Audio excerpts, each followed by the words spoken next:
పల్నాడు జిల్లా నరసరావుపేటలో మంత్రి కొలుసు పార్థసారథి పర్యటన. ఉప్పలపాడు వద్ద హౌసింగ్ కాలనీ లబ్ధిదారులతో మంత్రి పార్థసారథి సమావేశం. ఈ సందర్భంగా మంత్రి కొలుసు పార్థసారథి మాట్లాడుతూ, రాష్ట్రంలో అర్హత ఉన్న ప్రతి ఒక్కరికి ఇంటిని మంజూరు చేస్తాం. అర్హులైన ప్రతి ఒక్క పేద వ్యక్తికి ఇంటిని ఇవ్వాలన్నదే కూటమి ప్రభుత్వం యొక్క లక్ష్యం. గత ప్రభుత్వంకు ఇప్పటి ప్రభుత్వానికి ఒక్కటే తేడా ఉంది.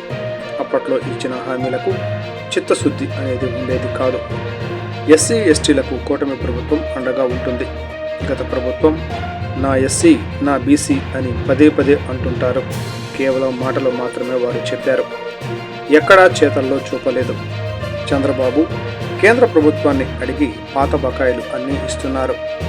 హౌసింగ్ కాలనీలో రోడ్లు, డ్రైనేజీ, మంచినీటి సమస్యలను త్వరలో పరిష్కరిస్తాం. వచ్చే ఏడాది కల్లా కాలనీని పూర్తి చేసి దానికి ఎన్టీఆర్ కాలనీగా నామకరణం చేస్తాం.